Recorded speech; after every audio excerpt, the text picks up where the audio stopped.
बात में आपका स्वागत है। आपकी बात में आज हम बात करने वाले हैं मध्य प्रदेश के शिवपुरी जिले के विजन डॉक्यूमेंट्स 2055 की, और साथ ही बात करेंगे शिवपुरी में निकली तिरंगा यात्रा की। निश्चित ही केंद्रीय मंत्री श्रीमती ज्योतिरादित्य सिंधिया अपने संसदीय क्षेत्र के 3 दिवसीय दौरे पर है और उन्होंने शिवपुरी पहुंच जहां अपने जनसंपर्क कार्यालय का उद्घाटन किया, तो वहीं बच्चों के साथ तिरंगा यात्रा में भी भाग लिया। इस तिरंगा यात्रा में विभिन्न विद्यालयों के बच्चे, कलेक्टर, एसपी, स्वयं केंद्रीय मंत्री श्रीमती ज्योतिरादित्य सिंधिया ने पैदल मार्च कर तिरंगा यात्रा में भाग लिया। तत्पश्चात उन्होंने मानस भवन में आयोजित लाडली बहना कार्यक्रम में भाग लिया और उन्होंने इस कार्यक्रम को संबोधित करते हुए क्या कहा, आइए हम आपको दिखाते हैं। नारी शक्ति का दम तालियों बजाया जाए मेरी नारी शक्ति की। और आज वो समय आ चुका है मेरे भाइयों बहनों, जहां भारत माता का नाम विश्व में मान सम्मान के आधार पर लिया जाता है। विश्व में कहीं भी कठिनाई हो, विश्व के नेता भारत के तरफ ताकते हैं समाधान के लिए। चाहे कोविड हो, चाहे यूक्रेन और रूस की लड़ाई हो, चाहे दुनिया में के किसी कोने में संकट का समय आया हो, क्योंकि भारत माता ही वही माटी है जहां आर्थिक क्षमता है, नारी शक्ति है, और आर्थिक क्षमता और नारी शक्ति के साथ आध्यात्मिक शक्ति भी है मेरे भाइयों। यह अध्यात्म की माटी है। निश्चित ही जिस तरह का सामाजिक और सियासी स्वभाव श्रीमती ज्योतिरादित्य सिंधिया का है, उन्हीं सब बातों को लेकर वह जिस तरह से विजन 2055 के डॉक्यूमेंट को लेकर चिंतित नजर आए, जिस तरह से कार्यक्रम आयोजित हुए, और उनकी स्पष्ट मंशा है कि कुछ बिंदु जिन पर सभी की आम सहमति और सुझावों के साथ एक ऐसी रणनीति तैयार हो जिससे कि समूचे जिले का एक समग्र विकास हो सके और आने वाली पीढ़ियों को अगले 30 वर्षों तक ऐसी योजनाओं का लाभ मिले जिससे वह अपने पर गर्व और गौरव महसूस कर पाए। इस बीच उन्होंने देर रात एक प्रेस कॉन्फ्रेंस भी की और प्रेस कॉन्फ्रेंस में प्रेस के साथ चर्चा के दौरान आम सवालों के जवाब में क्या कहा, आइए हम आपको दिखाते हैं। हम सब ने मिलकर किया। हमारे चारों विधायक और 5 विधायक और अध्यक्ष जी भी थे, कलेक्टर साहब भी थे। संक्षिप्त में मैं आपको उससे अवगत कराना चाहता हूं। टोटल हमारे करीब 24 पॉइंट हैं। अब तीव्र गति से मैं आपको जल्दी सूचना दे दूंगा। क्या है कि एक प्रेजेंटेशन भी तैयार करें और उसमें मैं चाहता हूं कि आप लोगों की भी बहुत सकारात्मक भूमिका पिछले 22 वर्षों मेरे जनसेवा के इतिहास में सदैव रहा है। आपके अनेक सकारात्मक सुझाव आए हैं, उसमें आप लोग भी अपना सुझाव दें। मांझल साहब भी यहाँ हैं, आप भी हैं, सभी हमारे सीनियर लोग भी हैं मीडिया के। तो प्रस्ताव बना के उस प्रेजेंटेशन में आपका प्रस्ताव भी जाना मैं मानता हूँ अनिवार्य, क्योंकि आप लोग ने पूरे जिले का भी दृष्टिकोण देखकर अपने मन में भी कुछ अंश रखे हैं जो इस पर हमको कार्य करना चाहिए। दूसरी बात जो मेरे दिमाग में कुछ नई योजना की बात हम लोग सब सोच रहे हैं। मुख्यमंत्री और मेरी चर्चा हुई है पिछले 8-10 महीनों से एक साल से जब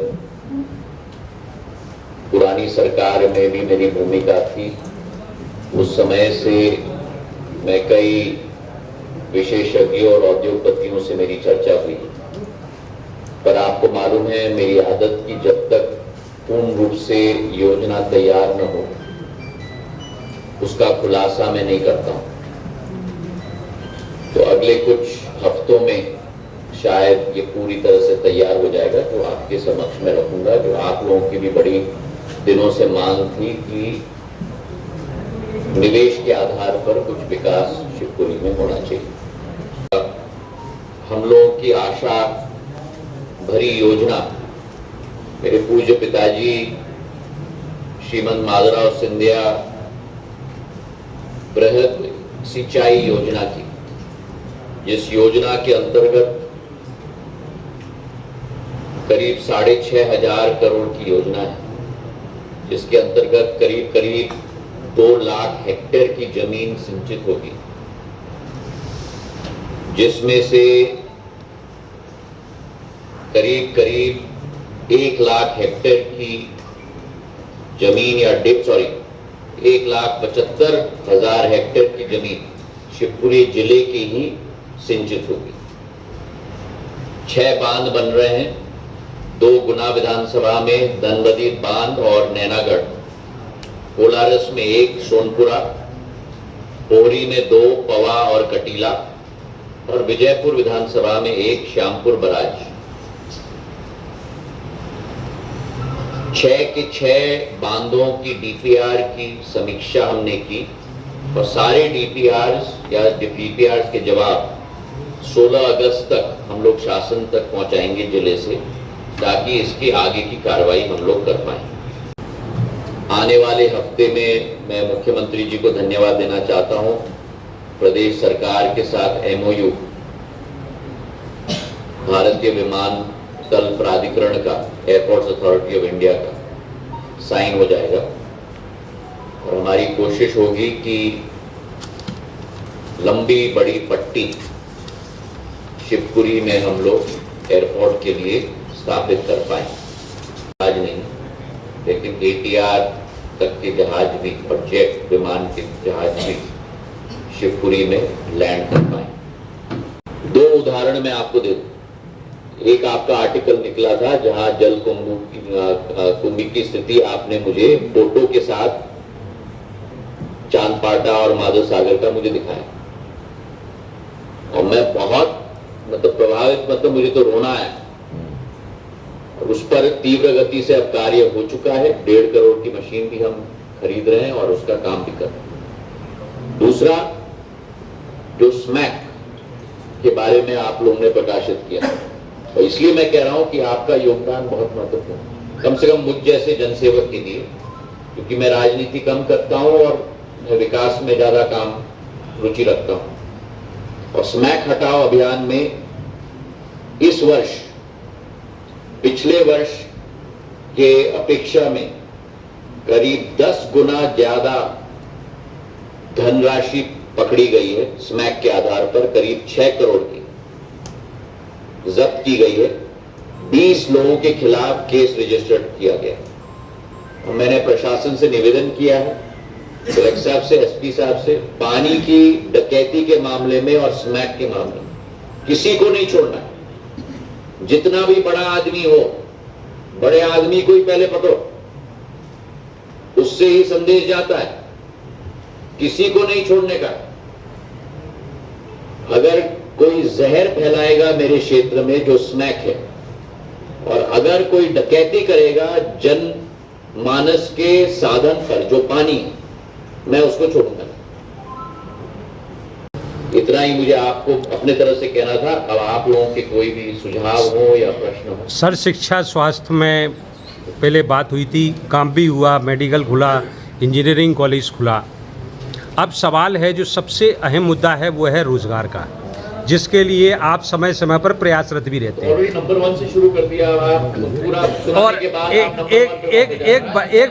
एक बधाई भी दे दूं कि आपके काफ़ी प्रयासों के बाद सवाई माधोपुर से और झांसी के बीच जिस रेल लाइन की आपने मांग की है, निश्चित ही ये देश के हित में, नेशनल सिक्योरिटी के हित में, पर्यटन के हित में और रोजगार के हित में बड़ा काम हुआ, तो उसके लिए हमारी ओर से बधाई। लेकिन रोजगार के लिए आप क्या मैंने आपको कह दिया ना, मेरा आपने सुना नहीं, मेरा पहला पॉइंट वही था। अभी आपने कहा कि सीवर प्रोजेक्ट प्रशासन में हम लोग डंडे बहुत पीटते हैं, प्रशासन के अफसर जो अच्छा काम करते हैं उनका पीठ भी थपथपाओ, क्योंकि वो भी तो चाहिए हमको। अब संचार मंत्रालय का भविष्य कैसे देखें? उड्डयन का देख ली। आपके हाथ में जो डब्बा है उसे और मुझे बढ़ाना है, मैं बढ़ाते जाऊंगा। बहुत बहुत धन्यवाद। अब अंत में मैं आपको बता दूं कि मध्य प्रदेश के शिवपुरी जिले को इस मर्तबा एक बड़ा गौरव हासिल हुआ है। खासकर शिकायतों के मामले में जो समाधान हुए, उसमें जो आम आदमी की संतुष्टि हुई और जिसको लेकर जो सराहना शिवपुरी जिले की गई, वह निश्चित ही गर्व करने वाली है। और इस उपलब्धि पर शिवपुरी के एडीएम ने क्या कहा, आइए हम आपको दिखाते हैं। शुक्ला जी, शिवपुरी जिला राजस्व मामले में, खासकर शिकायतों के मामले में डी से बी में आ गया। आखिर एक महीने में ऐसा क्या हुआ कि डी से बी में आ गया? हम लोगों ने एक्चुअली पहले ये और थोड़ा सा बता दूं कि मई मार्च महीने में हमारे पास 8,900 शिकायतें थी तकरीबन। इसके बाद कलेक्टर सर ने हम लोगों को एक विस्तृत मार्गदर्शन दिया कि किस तरह से हम समयबद्ध रूप में काम करें, कौन सी शिकायतें एड्रेस करें। तो हमने उस एक डिटेल्ड प्रोग्राम चाकआउट किया और माह जून की हमने 2020 और अन्य पुरानी शिकायतें करीब 3,000, इस तरह कुल करीब 4800 शिकायतों का हम लोगों ने इस माह में चरणबद्ध और सीमा समय में, अब सीमा के भीतर हम लोगों ने निराकरण किया, जिसमें इस कारण से हम लोगों ने डी से बी में आने में सफलता प्राप्त की। हमारे सभी राजस्व अधिकारियों ने, तहसीलदार ने, नायब तहसीलदार ने, सब लोगों ने बड़ी प्रतिबद्धता के साथ इस साहब के मार्गदर्शन में काम किया। जी, थैंक यू। ये सही है कि जनहित के मुद्दों को लेकर कभी कभी सिंधिया काफी मुखर हो जाते हैं और जिस तरह से पत्रकारों के बीच उन्होंने जो जल है पेयजल है उसमें जो सेंधमारी हुई उसको लेकर वह काफी नाराज दिखे और खासकर जो नशा इसमें को लेकर आम चर्चा थी और जिस तरह से ताबड़तोड़ कार्रवाई कर लगभग 6 करोड़ मूल्य कीमत की इसमें शिवपुरी पुलिस ने बरामद की, उसकी उन्होंने सराहना की और स्पष्ट ताकीद भी की कि वह किसी भी स्थिति में जो जहर फैला रहे हैं, नशा बांट रहे हैं या जो जनहित की योजनाओं में सेंध लगा रहे हैं, उन्हें किसी भी स्थिति में बख्शा ना जाए। तो साथियों, आपने देखा, यह थी हमारी आपकी बात। आपकी ही बात में फिर हम किसी नए विषय और नई शख्सियत के साथ आपके साथ होंगे। तब तक के लिए BS भुल्ली का नमस्कार। की बात BS भुल्ली के साथ आपकी बात कहने संपर्क करें।